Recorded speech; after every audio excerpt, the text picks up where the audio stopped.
And welcome to another edition of Two Steps Ahead Podcast. Two Steps Ahead Podcast encouraging you to take your passion, make it happen, let yourself be great. I'm Son Edom. Coming up on the show, we're going to talk about something that is pretty prevalent in our society today, in our country today, and that is hate. Why is there so much hate going on in this country? And that's going to be primarily what we talk about. But also I want to talk about, or maybe give examples of how others that were on the receiving end of hate, what they went through and how they might have responded to that hate that was addressed toward them. So stay tuned for that. It's coming up. And I know there's a couple things coming up that you probably don't know about that I want to introduce to you. And so that's what we're going to talk about. But first, March, the month of March, presents a lot of fun opportunities. What do I mean by that? Well, it's a month of new beginnings or new starts. For example, spring training, Major League Baseball. I've seen posts of some of you traveling to Arizona or maybe to Florida to see spring training games. We've got the World Baseball Classic going on in Phoenix, amongst other places, but in the United States, Phoenix, Chase Field. We've got, the weather starts to change for the nicer, although this year, 2023, might not be the case, but usually spring has sprung, usually starts in March. And then you have March Madness, the NCAA basketball tournament.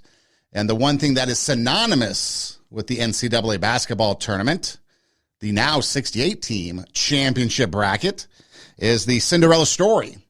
Which team from maybe the smaller conferences, or maybe which team that wasn't so good this year but did make the tournament, which one is going to pull the upsets, make the run in the tournament, maybe knock off some of those more favored teams, the Cinderella and the Cinderella run, the Cinderella story?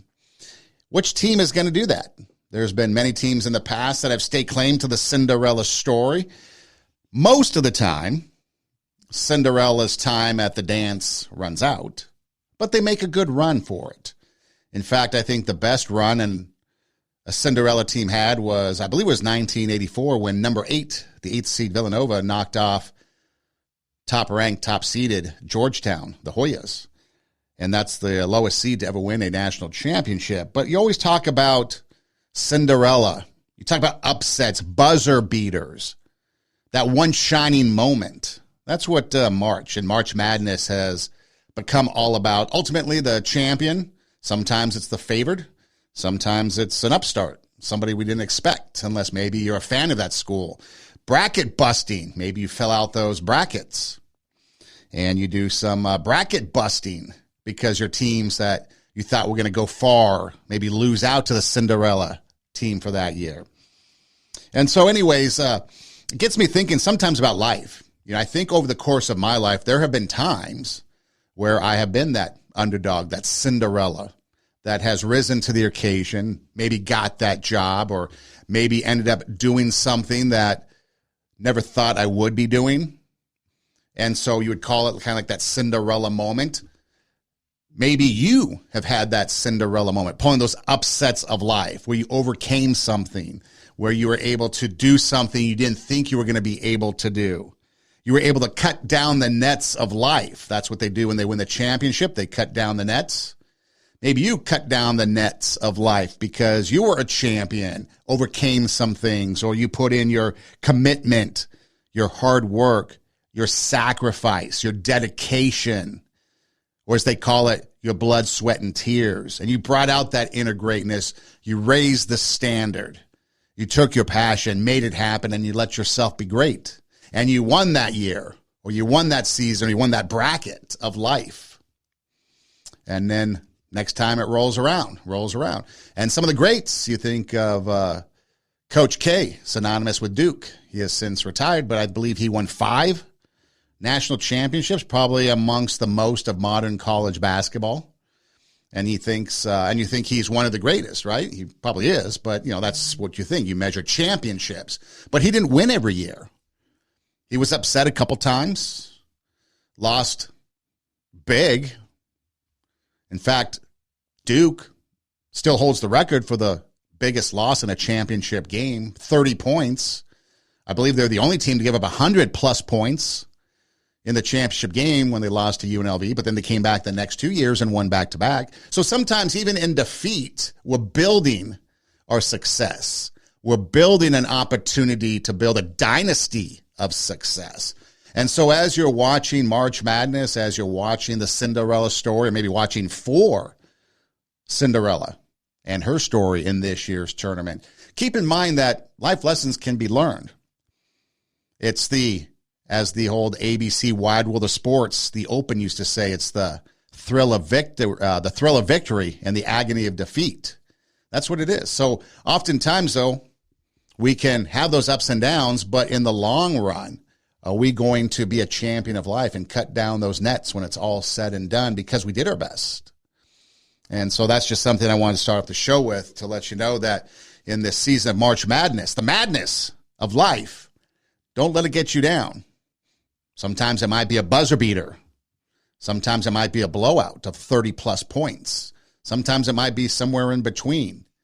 But if you do happen to go down, come right back in the next bracket and keep going until you rise to the top and become a champion of life.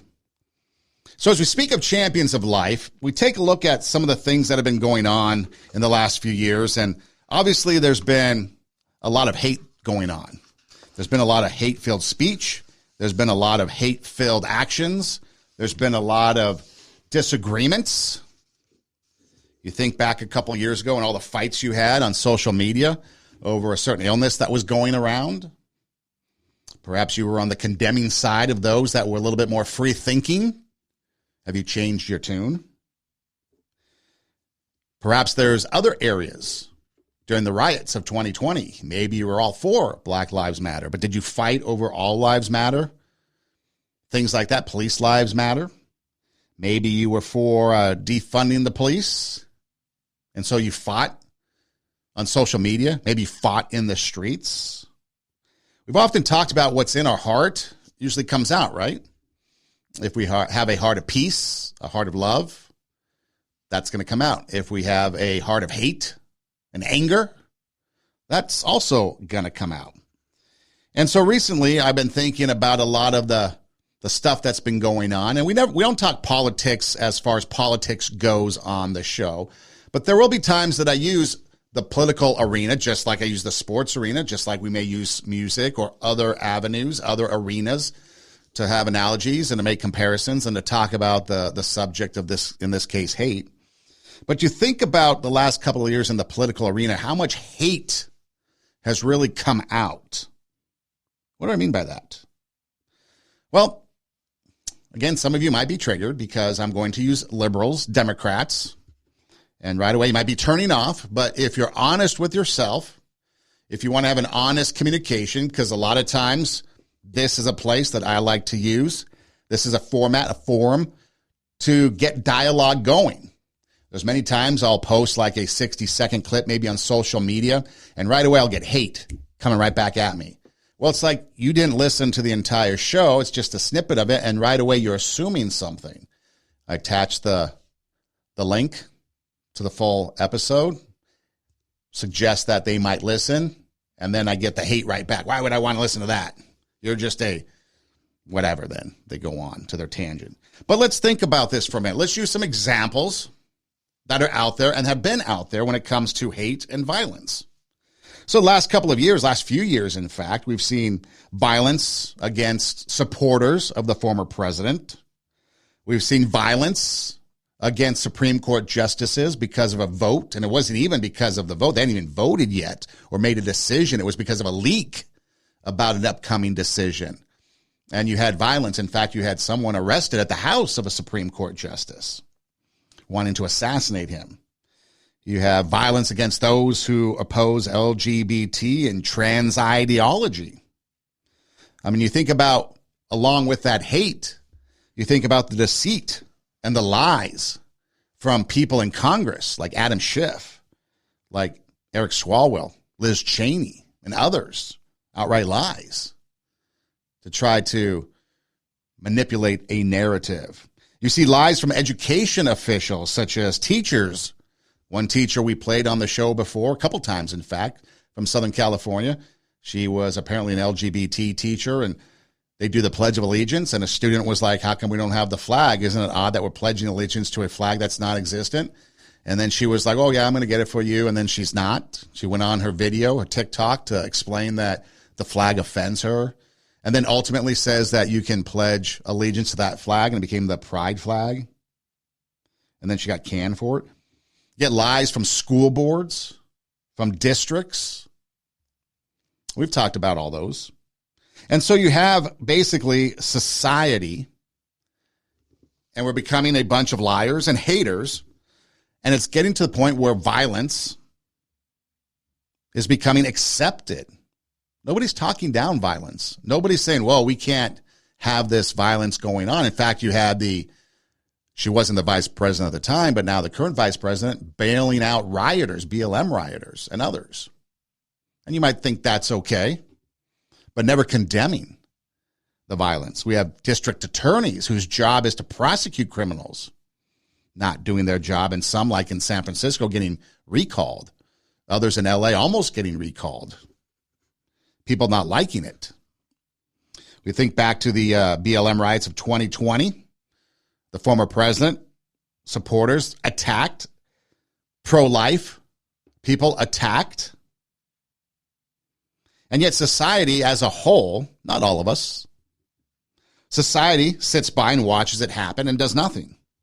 In fact, we might praise it depending on what our ideology is, because we would rather have that ideology or that agenda move forward than stand up for what is right. We might want to see parents who are concerned about what is being taught in schools, what their kid is being taught in schools. We'd rather have them be called domestic terrorists and arrested and get the DOJ after them. We'd rather see other people silenced by big tech and have governmental agency pay big tech a lot of money to silence an opposing voice, a conservative voice perhaps.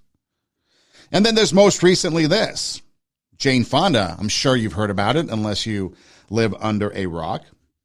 Jane Fonda was asked, I guess she went on a show and was talking about different things, but one of the things that was brought up was the fact that, this pro-life or this Supreme Court decision about saying that abortion isn't a constitutional right and putting it back to the states, basically. In fact, they didn't even really rule on anything. They just basically said it was a state's right. So Jane Fonda goes on the show, and they ask her, besides protesting and stuff like that, because she's adamant that they're not going backwards despite what the laws say. And so she says this. We have experienced many decades now of having agency over our body, of being able to determine when and how many children to have. We know what that feels like. We know what that's done for our lives. We're not going back. I don't care what the laws are. We're not going back. I think the women will rise up. That's the activist. That's Jane speaking, and she probably will get a Nobel Prize. But it's the truth. Very soon. It is the truth. But we're not going to do it. Besides marching and protesting, what else do you suggest? Well, it doesn't happen overnight. It's not a miraculous. What did you say? Murder. She's kidding. So there, she talks about murdering pro-life politicians. Now, of course, they tried to back it off, say, oh, she's just kidding. No, she wasn't. She wasn't kidding. She's had a lifetime of hate. She's had a lifetime of anti-American rhetoric. She's had a lifetime of this hate in her heart towards others that oppose her views. And so she's calling for murder. And then as they were trying to backtrack on the show, you could see the expression in her face that she had no remorse over her comments. And it wasn't until a couple days later when she got the backlash on Twitter that she started to then say, oh, I'm going to backtrack my comments. But yet people around her laughed. And then they tried to joke it off. Really? That's okay? It's okay to talk about murder? It's okay to talk about killing somebody else? I guess if you are pro-abortion, you're okay with that because, after all, you are killing a baby. Let's just be real about that. Whatever your belief system is. You're killing a life. But Jane Fonda, she's had a lifetime of this. Go back to Vietnam War. She got the nickname Hanoi Jane because she went to Hanoi, Vietnam, and pretty much got palsies with the Viet Cong. And then she made this statement about U.S. military prisoners of war in North Vietnam. According to international law, these men are war criminals. That's according to law, according to the Nuremberg Principles, according to the Geneva Accord and others. They should be tried in front of a court and probably executed for what they did. She's calling for the execution of U.S. soldiers, prisoners of war in Vietnam. So this isn't just a one-off for Jane Fonda. Her anti-American, anti-opposing view. She was anti-war. So anybody that she opposes or has an opposing view, she wants them killed. Now you might say that's too much. Well, is it? Is it really? I mean, she's somebody that's in the limelight, probably needs some sort of support. So she's probably wishy-washy along the ways. Maybe she wrote a book to try to explain herself. Didn't go over very well. Took pictures with North Viet Cong soldiers that were trying to kill Americans. And then tried to backtrack it because it didn't go over very well. Said murder. But again, it goes back to the heart. What's on the heart comes out. And if you have love and compassion, understanding, forgiveness in your heart, empathy, you're not going to say murder. That's not what you're going to say. And yet she does. And then everybody just laughs it off, jokes it off, like it's no big deal. Really? Well, that's not the only case. Remember that montage of violence by Democrats against Trump supporters and Trump himself? You don't remember that? Let me remind you. I just don't even know why there aren't uprisings all over the country. Maybe there will be. There needs to be unrest in the streets for as long as there's unrest in our lives. You got to be ready to throw a punch. You have to be ready to throw a punch. Donald Trump, I think you need to go back and punch him in the face. That I thought he should have punched him in the face. Feel like punching him. I'd like to take him behind the gym if I were in high school. If we were in high school, I'd take him behind the gym and beat the hell out of him. No, I wish we were in high school, I could take him behind the gym. I will go and take Trump out tonight. Take him out now. When was the last time an actor assassinated a president? They're still going to have to go out and put a bullet in Donald Trump. Show me where it says that protests are supposed to be polite and peaceful. And you push back on them, and you tell them they're not welcome anymore, anywhere. I have thought an awful lot about blowing up the White House. Please, get up in the face of some Congress people. People will do what they do. I want to tell you, Gorsuch, I want to tell you, Kavanaugh, you have released the whirlwind, and you will pay the price. We're going to go in there, we're going to...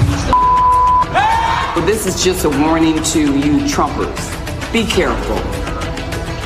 Walk lightly. And for those of you who are soldiers, make them pay. If you had to be stuck in an elevator with either President Trump, Mike Pence, or Jeff Sessions, who would it be? Does one of us have to come out alive? Again, the vice president is one of us had to come out alive. Killing somebody. Make them pay. Assassinating the president. Throw a punch. Have unrest. Take him behind the gym. Push back. Blow up the White House. This is all violent rhetoric. And you know that when the foot's on the other side, the Democrats condemn it. And they're outraged and the media follows it up. But again, hate. It's hate in the heart of these people. That's all it is. It's hate for themselves, probably. It's hate for their country. It's hate for opposing views. It's just outright hate. And in fact, you can really get down to the heart of it and call it evil. And then you have January 6th. And you have different type of rhetoric that came out of that. And you remember that dude with the horns, like the Viking hat, and he had the fur on. They were calling him something like QAnon and Charmin or something like that. Well, here's one comment that one guy said about him. Shoot him. shoot him. Like, you burst into the United States, if he was dressed like bin Laden, would you have shot him? Shoot him. What is the obsession with liberals and Democrats and violence and killing? What's the obsession? Why do you have so much hate? And if you support them, why do you have so much hate? Why do you hate other people to the point that you want to kill them and then you laugh and clap and support that? Why? Why are you so hateful on social media that you're going to go out there and cause someone or wish death upon someone or hope they get sick and die or whatever it is that you said over the last couple of years? Why are you so hateful? Why do you want them dead? Can you no longer have dialogue? Are you not smart enough? Are you not intelligent enough to have dialogue and conversation? It's on the heart.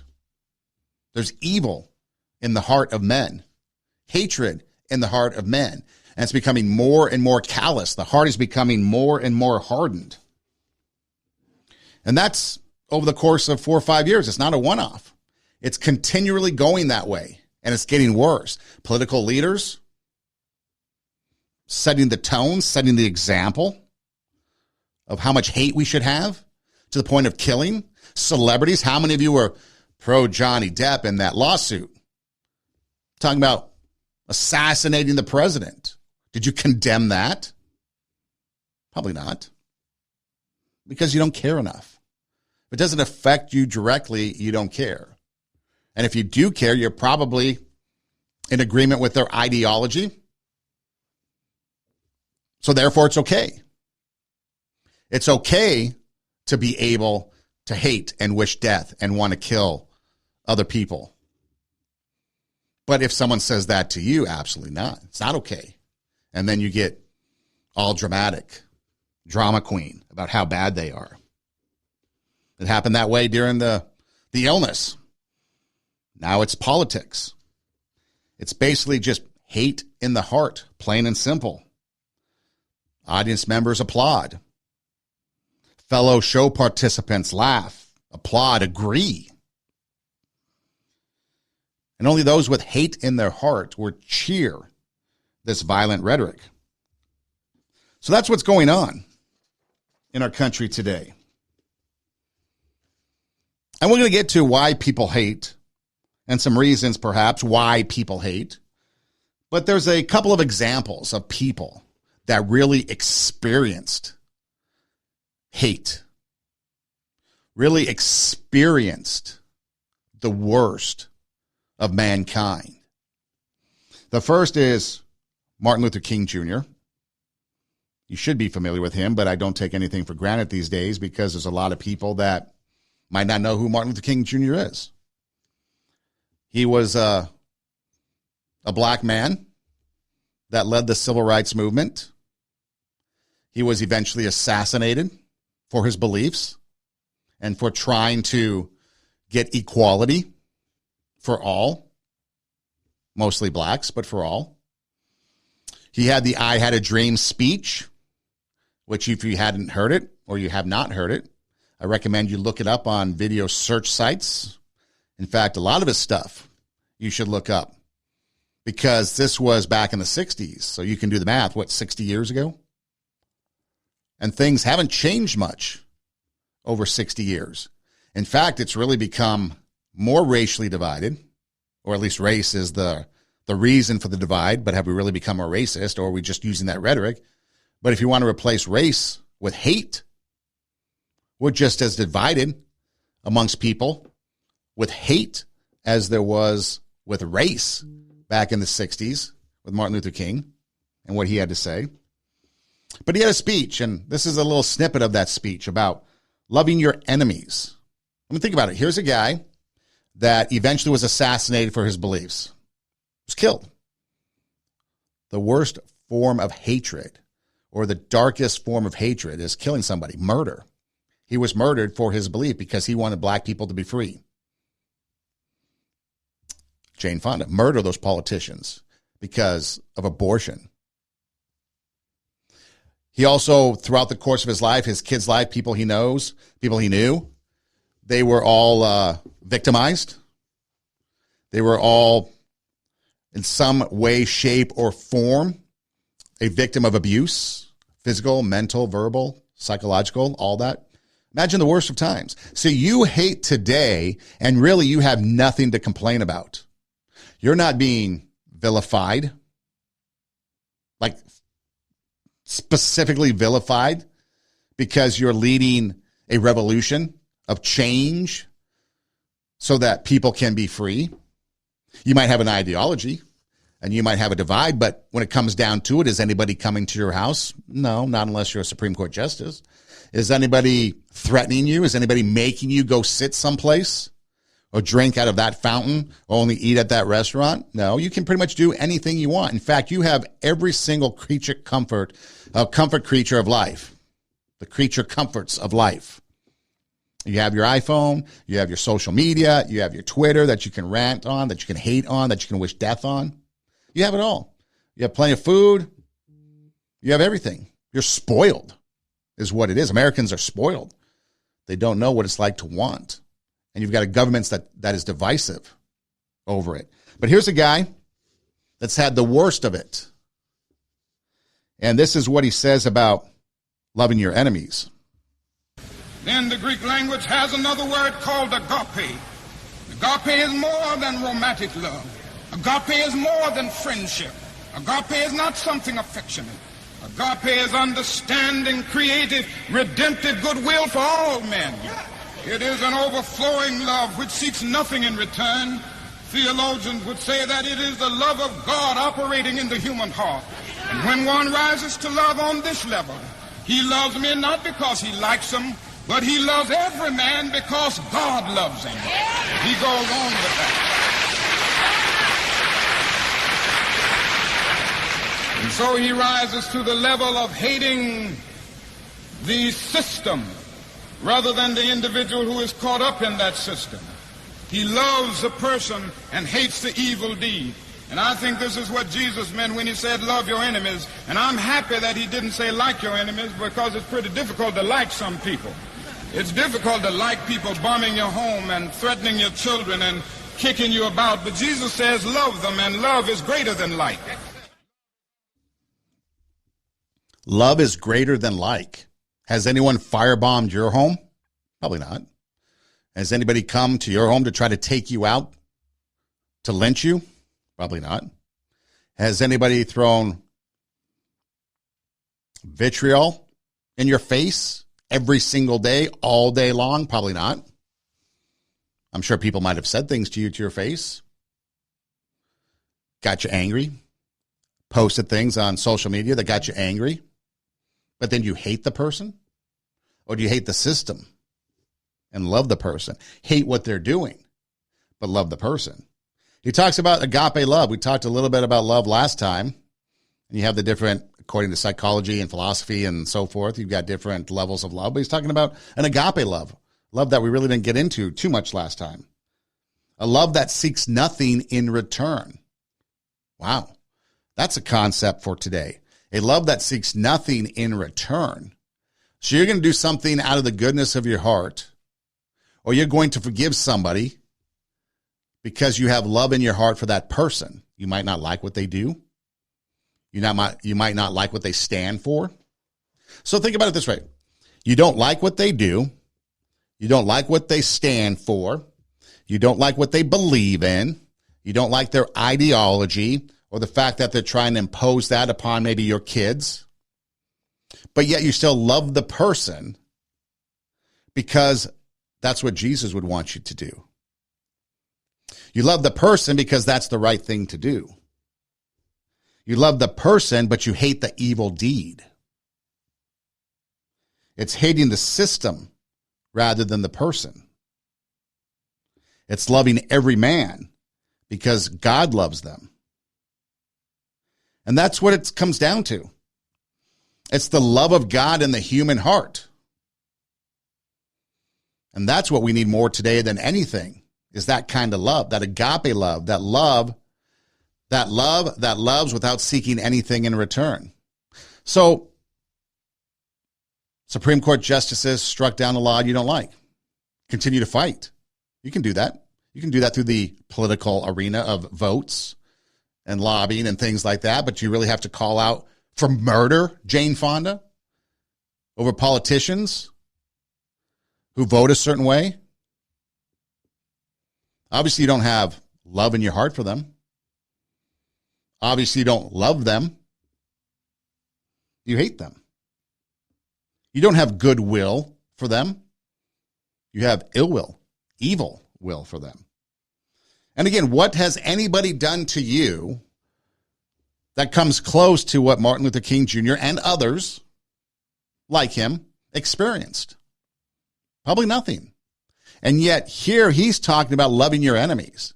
Like he said, sure, it's not, you're not going to like somebody. You're not going to like somebody that firebombs your home. You're not going to like somebody that invades your house, violates people that you love. You're not going to like them. But a love that he talks about, a God-like love, will love the person, not the deed. Love the person, hate the system. You can hate the system of racism, but you can still love the racist. You can hate the evil deeds that the racist engages in, but you can still love the person, because you can love the person as God loved that person. And that's what Martin Luther King Jr. keeps talking about over and over and over again.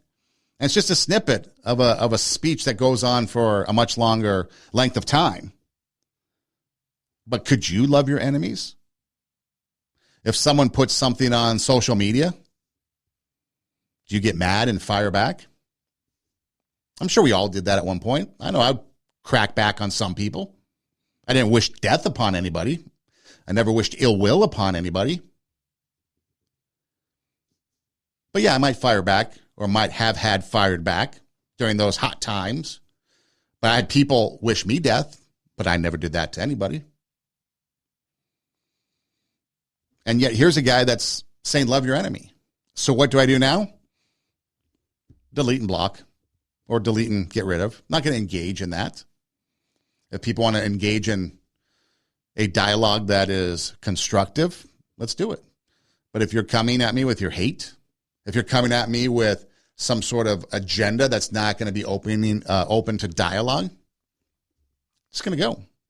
Send you on your way, because I'm not going to fuel the system of hate that continues to perpetrate on social media or other places, out in general public, wherever. I'm going to diffuse it, turn it down, because the soul of the person is way more important than arguing with the person and stirring up anger and stirring up hate. Another person that you might not be familiar with, her name is Corrie ten Boom. She was somebody who was in, I believe she was in Holland at the time during World War II, Nazi Germany. And she and her family hid Jews from the Nazis. Well, at some point, somebody either ratted her family out, or they discovered it, or they thought that she was doing it and her family was doing it. So they were all arrested and taken to a concentration camp. There's actually a movie out there, the Corrie ten Boom movie. And again, you might not be familiar with it. I believe she died in 1983, lived to be in her 90s. I believe the rest of her family, including her sister, who she was really close to, and I believe her father and mother, they were all killed in the concentration camps. She wasn't Jewish, but she was hiding Jews. Maybe even a bigger sin to the Third Reich, because you didn't comply, because you didn't give in to their ideology, because you didn't view a certain group of people as bad, as disgusting, as lower than you, because she revolted, in essence, against an ideology that called for the death of Jewish people, because she actively and purposefully hid Jews. She was arrested and taken to a concentration camp where her family was killed off. Now, she was able to survive by the grace of God and get through it. But imagine the terrible things that she experienced and went through. And in fact, there's a scene in the movie that depicts her in a kind of a dream state where she is she's actually killing a guard. And her sister intervenes and says we can't have that hate in our heart for our captors. Now, she was a person of faith, like Martin Luther King Jr. was. And so that faith, that belief system, rose above the hatred. Sure, she had thoughts of it, but she rose above it overall. And so eventually she got out, and I guess years later was walking the streets of Berlin when a man approached her. And apparently the man recognized Corrie ten Boom and approached her. And she talks about it, but I want to set the table first so you understand exactly what's going on. So the man was an SS guard at the concentration camp, a person who is personally responsible for the death, the violence, everything that she experienced, things that we can't even comprehend that she went through. This guy was responsible for it, was one of them, but he represented all of that. Well, somewhere along the way, this guard became a believer in Christ. He sought forgiveness and repentance from God. Now, you may not believe in God, and that's fine. You may believe in your own religion or believe in your own something. But I would imagine somewhere in there is a redemptive belief system. Maybe there's a second chance somewhere in your belief system, believing that people should have a second chance. Maybe you believe that people have a redemptive value to them. But would you believe that for the person that maybe wrote something nasty on your social media account? Maybe some person you don't really know, because how well do we really know people on social media? I mean, let's be honest. How big would our friends list be if we didn't really have these strangers? Now, I've met some really cool people that were strangers to start with, and now they've become really cool social media friends, a lot of engagements, interactions. But think back to the time when things were hostile, maybe Twitter, okay? People are saying mean, nasty things, calling you out with words. But here was somebody, a guard at a concentration camp, that was physically responsible for the death of people around her, including her family, including her sister. Corrie ten Boom's sister died. And ultimately she makes it out, walking the streets of Berlin, and sees this guard. And apparently the guard at one point, having become a person of faith, believing in God now, seeking repentance from God, actually asked God, would you allow me to seek forgiveness from one of the prisoners? Pretty interesting. He couldn't do it all, couldn't fathom to seek forgiveness from them all, but wanted to seek forgiveness from at least one. And then there is this interaction. It was some time ago that I was in Berlin. And there came a man to me and said, Mr. Boom, I am glad to see you. Don't you know me? And suddenly I saw that man. That was one of the most cruel aufsehers in concentration camp. And that man said, I'm now a Christian. I have found the Lord Jesus. I read my Bible and I know that there is forgiveness for all the sins of the whole world, also for my sins. I have forgiveness for the cruelties I have done. But then I have asked God grace for an opportunity that I could ask one of my very victims forgiveness. And Fräulein ten Boom, will you forgive me? And I could not. I remembered the suffering of my dying sister through him. But when I experienced that I could not forgive, suddenly I knew I myself have no forgiveness. But I was not able, I could not, I could only hate him.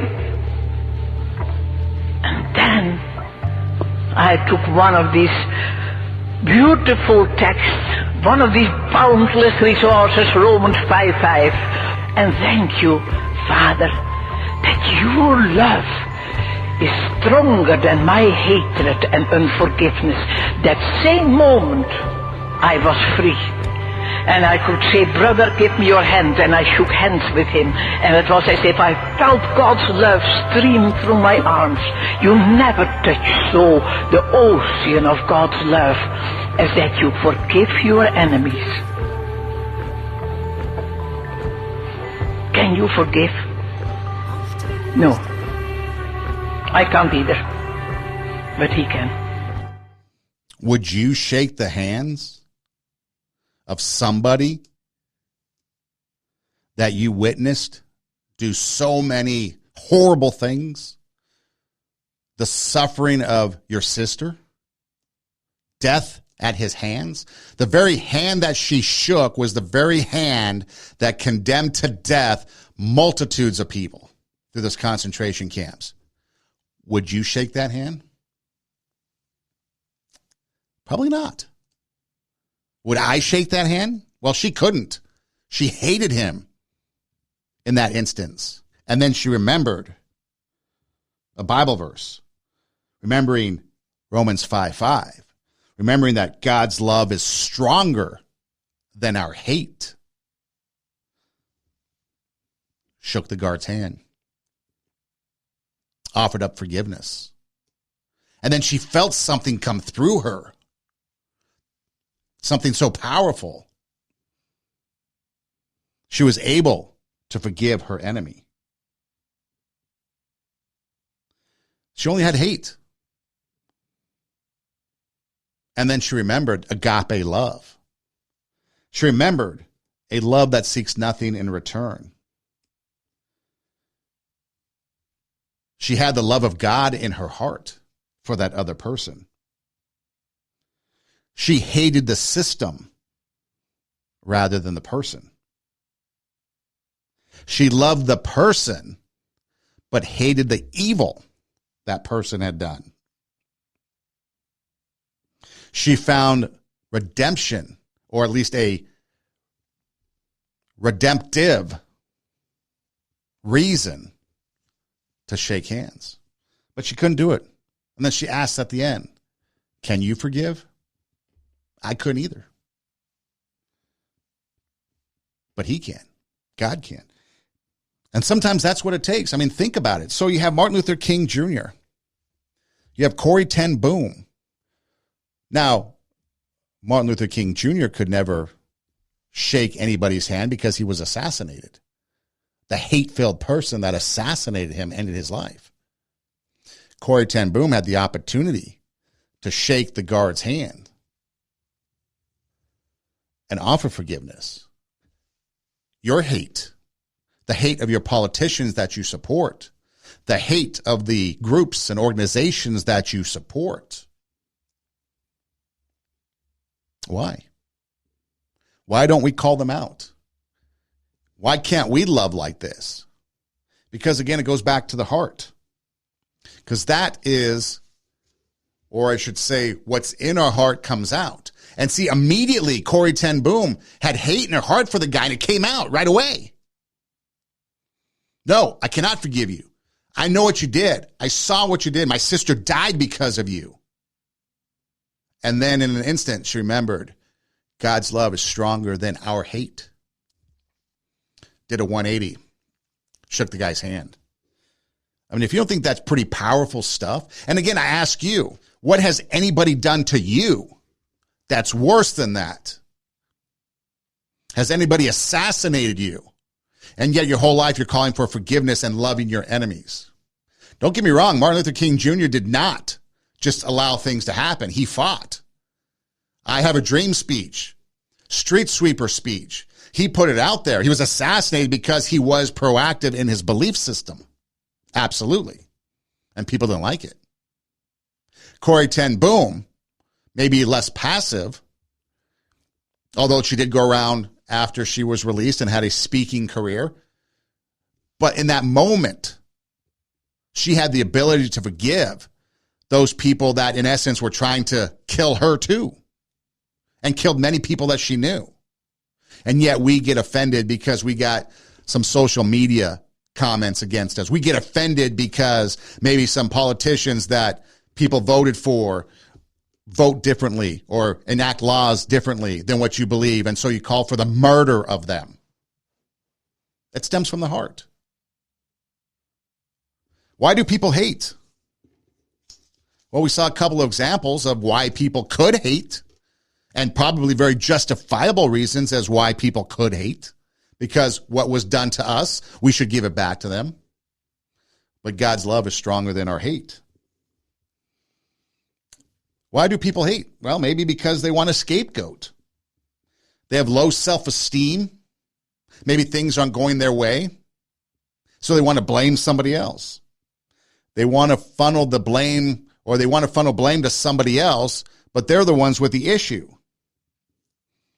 So you have an issue, you can't handle it, and so you're going to blame somebody else for it.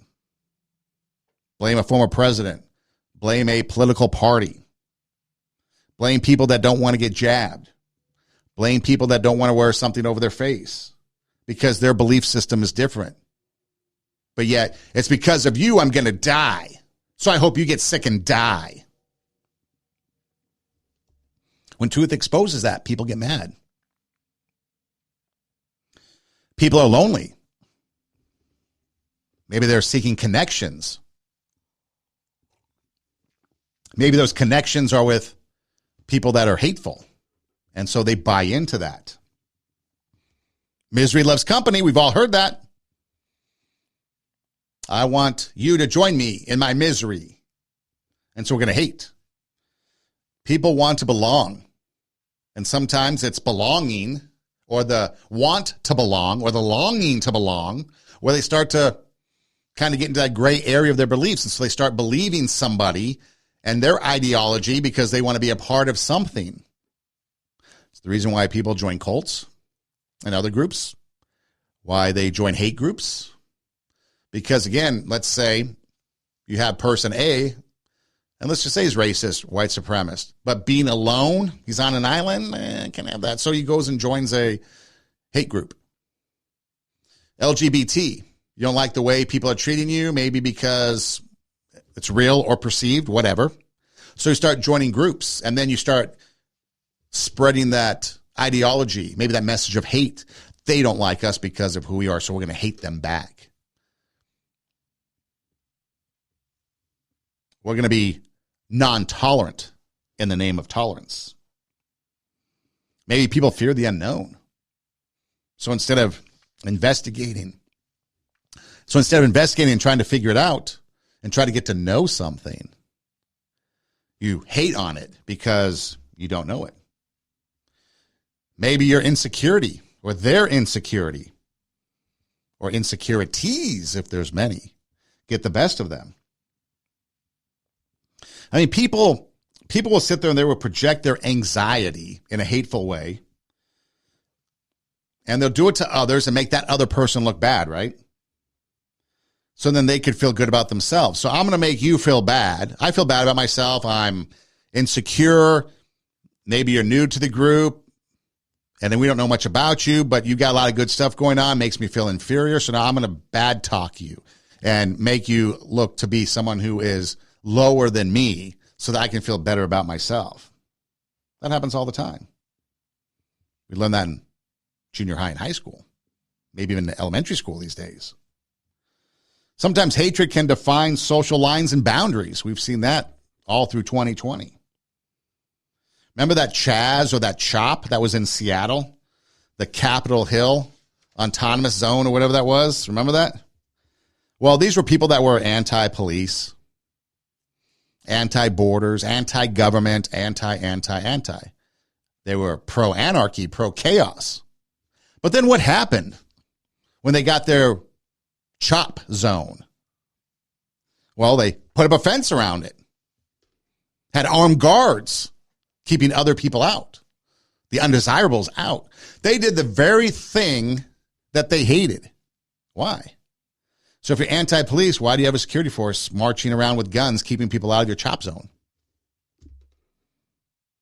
Why are you having a form of government and a hierarchy, someone in charge, when that's what you're speaking out against? See, it doesn't make sense. When you break it down, it doesn't make sense. Again, these people, anti-establishment, anti-police, anti-government, anti-boundaries, but then they created all that for their autonomous zone. I think most of all, hate, why people hate, it fills a void. People have a void, and so they hate. And then that hate might become their identity. And so then they continue on in that hate because that void is being filled. They continue on in that identity because that's who they are. I mean, think about gangs. Remember the Bloods and the Crips?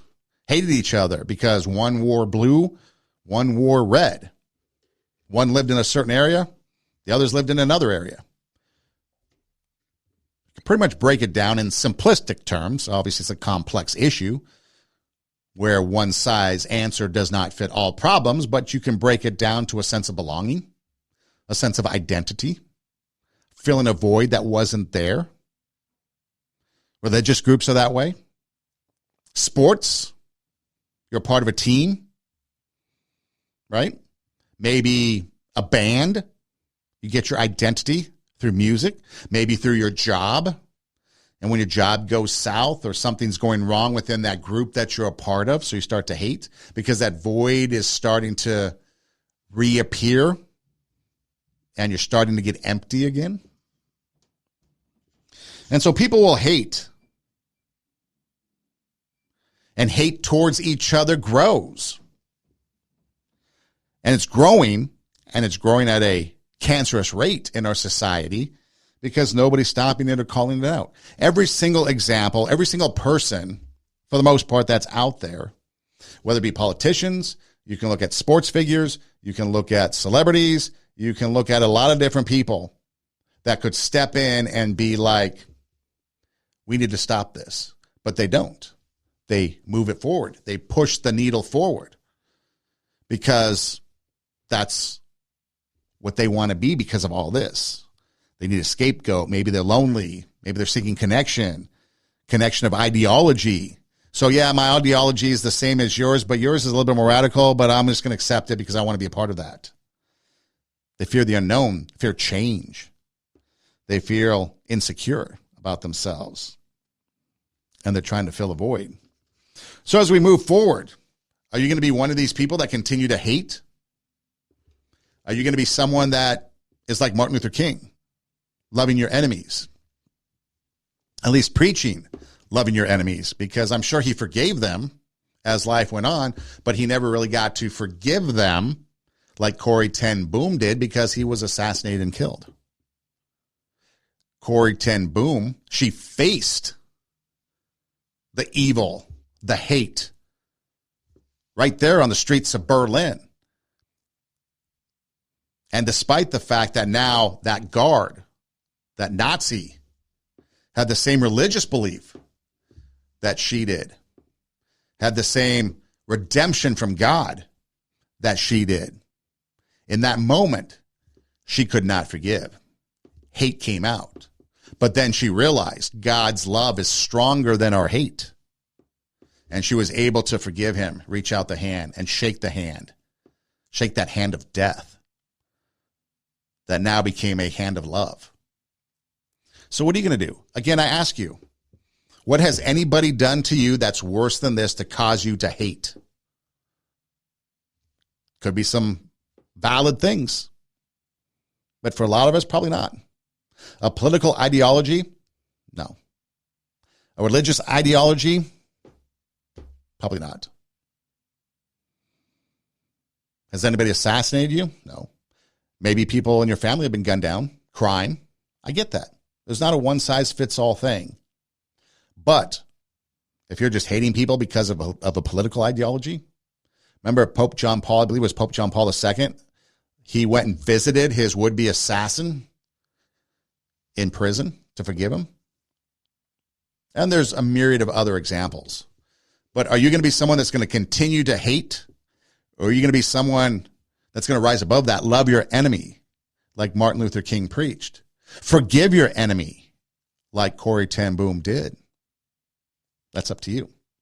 This is Two Steps Ahead podcast, encouraging you to take your passion, make it happen, let yourself be great. I'm Son Edom. Hey, you can check out our website at radiowarp.com. That's radio, W-A-R-P, radiowarp.com. There's a multitude of things that go on there, but for one, you can click on the Two Steps Ahead podcast logo, and all of our shows come up. All the video shows come up. You can connect or click on one of the videos and connect to our Rumble page. You can subscribe and never miss an episode. There's also a banner headline for our SoundCloud, which is our audio account for all the shows. You can click on that and subscribe. You can download the audio episodes and take them with you on the go. You can also go to our merchandise shop and get some pretty cool merchandise, like the hat, for example.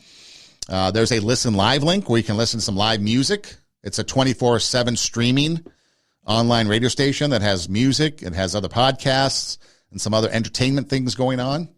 And then there's some other podcasts on the website as well that you can check out. So radiowarp.com, that's radio, W-A-R-P, radiowarp.com. You can, again, like I said, subscribe to our SoundCloud or Rumble. Never miss an episode. You get notified when a new show goes up. You can listen to the podcast anywhere you listen to podcasts. So Spotify, Pandora, Apple Podcasts, iHeartMedia, you just name it. You can just search in your search engine, TWO, Two Steps Ahead Podcast, with that TWO, Two Steps Ahead Podcast, and all of our stuff pops up. If you're sitting on your couch, don't want to get up, hey Google, hey Siri, hey Alexa, play TWO, Two Steps Ahead Podcast, and we pop up on that as well. So many ways to find us and many ways you can hear us. And if you like what you hear and you think others can benefit from it, please spread the word. We'd really appreciate that. And it'd just be really cool to, be able to try to help others. Because again, the show is all about raising the standard, bringing out our inner greatness. So we bring out our inner greatness by raising the standards in our life. And then by doing that, hopefully we are taking our passion and we're making it happen. We're letting ourselves be great. And then as we elevate ourselves, hopefully in the positive, in our communities, in our neighborhoods, then others will see us and be like, hey, wait a minute, that person is elevating themselves. And whatever it might be, they're getting better. They're being positive. They're making a good impact. I want to do something. So now you're inspiring them and motivating them, influencing them for the good. So you don't need social media to be an influencer. You can be an influencer in your community just by the way you act, the way you are. And then maybe they do that and somebody else sees that. And then it goes on and on, kind of like the old Pantene commercial, and so on and so on and so on. And multiple people would then begin to show up on the screen, right? So one person now is impacting a whole group of people for the good. And now your community, your neighborhood, whatever it is you're a part of, is now getting better and improving, making positive change. And that's all we can ask for. So again, check us out, radiowarp.com.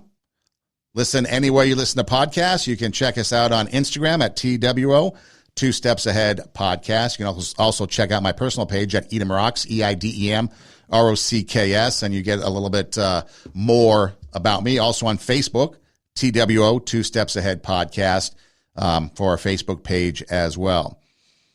Two Steps Ahead Podcast, encouraging you to take your passion, make it happen, let yourself be great. Hey, thanks for listening. Do tell a friend, and until next time, God bless.